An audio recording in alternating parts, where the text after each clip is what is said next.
and thank you to my wonderful constituents in Canada's #1 riding, Mission, Matsqui, Abbotsford. It was a great summer, and I appreciate all the feedback I received from you. I'm motivated to serve on your behalf and to fight for the things that were discussed during the election, namely the affordability crisis, the cost of living challenges that young families are facing, rising crime, and a ballooning deficit that may be out of control. We don't know because we haven't seen a budget table. The government had all summer to work on all of those priorities. In fact, in the Liberal platform on page 1 and 2, it talked about being at war, economic war with the United States. Yet on our first day back, we are debating a bill and a major policy provision within that legislation that will fundamentally change what it means to be Canadian. This was not in the platform, it was not in the commitments made by the Prime Minister during the summer, or really any time since he has been appointed and subsequently elected to the top office in our country. For people listening in Mission, Matsqui, Abbotsford, the reason we have this legislation before us today is that in 2023, Justice Akbarali of the Ontario Superior Court ruled that the 2009 provisions to the Citizenship Act were unconstitutional. The Trudeau government had the opportunity to appeal that to subsequent courts, and maybe this legislation or this question before us today should have gone to the Supreme Court, but the government decided we were better to leave it in the hands of a provincial court and not have the Superior Court of our country, the Supreme Court of Canada, make a decision on, in fact, what constitutes being a Canadian. Now, I will note that there are some provisions in this legislation that were originally in Bill S-245, namely the extension of citizenship, to restore citizenship to lost Canadians who were affected between 1977 and 1981. And secondly, provisions for children adopted by Canadians to ensure that their citizenship held the same equality with Canadians who are born on Canadian soil. I will note, Mr. Speaker, I support those two provisions. They're good provisions, and I want to see that pass. But in respect to the substantive part of this legislation, namely the substantial connection clause outlined by the Ontario Justice as a recommendation, I have very many concerns. Namely, the integrity of Canadian citizenship. What does it mean to be a Canadian in the 21st century? What are the duties of citizenship? What duties does the Government of Canada have towards its citizens? All of this should be debated today in the House of Commons and in subsequent days, because these questions this legislation will impact how we move forward and how we see citizenship. I hope the Minister, if this bill passes second reading, will answer those questions for all Canadians. How is it fair to the immigrants who spent years building a life here? What prevents another wave of Canadians of convenience who only show up for benefits? And why is the government lowering the bar by counting non-consecutive days under the Substantial Connection Clause when other countries in the G7, for example, require far stricter rules for family ties? I want the Minister, Mr. Speaker, to outline how Bill C-3 will impact Canada's security. Under the current rules for IRCC, all immigrants, all work visas, all refugees go through some type of security check. By extending citizenship to the grandchildren of Canadians, I believe the Minister should outline how Canada's public safety will be impacted. The second thing I'd like to discuss as it relates to extending citizenship to possibly hundreds of thousands of people around the world is how it would impact the responsibilities of Canadians to serve in the Canadian military during a war. What impact will this have on conscription? Right now, for example, there are over 300,000 Canadians living in Hong Kong. There's probably over 1 million Canadians living in the United States. There's between 40 and 50,000 Canadians living in Lebanon. There are probably over 20,000 Canadians living in Pakistan. If the government were to implement conscription, how would it apply to Canadians living abroad? Would they be required, like the children born here, to bear arms for Canada? Or would they be exempt?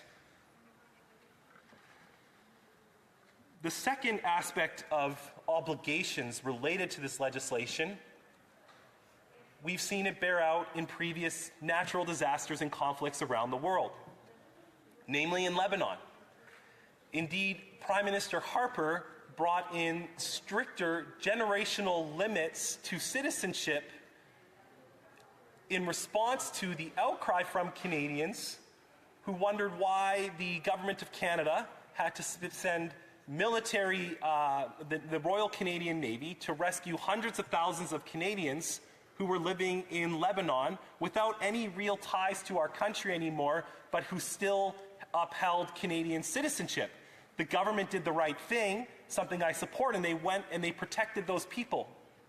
By extending citizenship to possibly hundreds of thousands of more people, the minister needs to come clean about what obligations the Government of Canada would have to those people, how would they respond to a humanitarian crisis where hundreds of thousands of Canadians might be living. We don't have those answers, and the minister needs to come clean how she would respond to those situations. We only need to look to Hong Kong and the conflicts we've seen there with the erosion of democracy. How would Canada respond to the citizens of Hong Kong in an emergency or in any other major conflict that could possibly erupt in Asia? IRCC is very slow. IRCC does not do a very good job. In fact, they place an administrative burden on every single member in this House. I have to employ a full-time staff member to make up for the inability of a government department to do its job and properly process legitimate applications to reside in Canada on a daily basis. When you take an oath as a member of Parliament, it is not to be a satellite office for Citizenship and Immigration Canada. No, our job is to approve and disapprove the spending of Parliament, to be representatives and to pass legislation. But the work we do is symptomatic of the failure of the Canada's bureaucracy to uphold and fulfill its duties to Canadians. With the passage of this legislation, the minister needs to be clear what administrative burden it will be putting on the overworked public servants at IRCC and the inability of management to fix the long-standing issues we see in that country. And finally, as I'm running out of time, the last point I would like to raise, Mr. Speaker, is voting.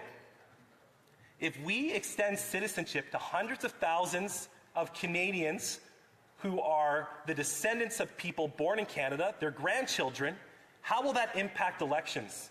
Well, let's think about Nepean.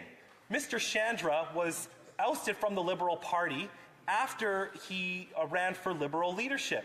The Prime Minister is now the member of Nepean. What would stop Mr. Chandra from organizing all of these new Canadians in India to vote against the Prime Minister in Nepean? Citizens living abroad get to choose whatever riding they like to vote in under the Elections Canada Act. The minister needs to come clean about how citizenship and elections will be impacted by this legislation. Mr. Speaker, I could go on. Thank you for your time. Questions and comments? Questions et commentaires. The Parliamentary Secretary to the Minister for Emergency Management. Thank you very much, Mr. Speaker, and thank you to my colleague, as always, for his speech. My understanding is the Canada Elections Act requires somebody to swear, essentially, that they're voting in the last riding that they lived in Canada, and they have to disclose that address. Would that not be correct, and wouldn't that prevent some of what the honourable member is suggesting might happen? The Honourable Member for Mission Matsqui Abbotsford. Mr. Speaker, that is exactly the point I am raising, is that it would bring into legitimacy the ability of Canadians to uphold the integrity of the existing laws. The Elections Canada Act also provides the right of every Canadian to vote. So I don't believe there would be the necessary provisions under the Elections Canada Act to prevent this from happening, and that's why I raised that point. Thank you, Mr. Speaker. Questions and comments? Questions et commentaires. The member for Fort McMurray Wood Buffalo.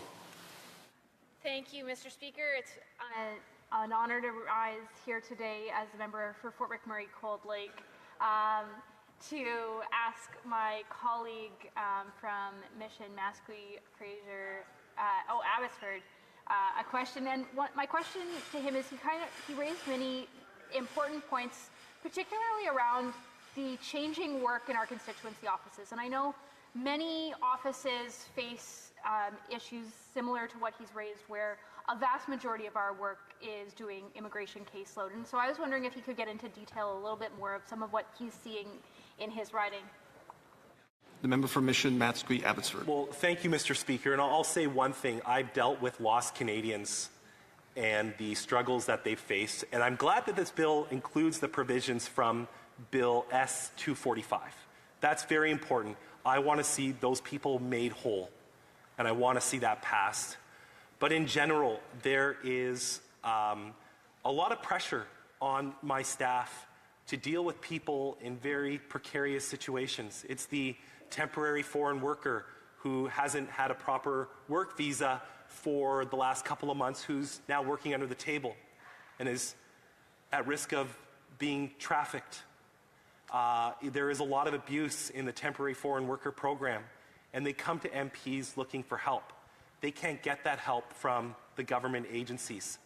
There is actually zero enforcement of our immigration policies, or close to zero enforcement in the Fraser Valley, where we see a high proportion of Canada's immigrants first land. Thank you, Mr. Speaker.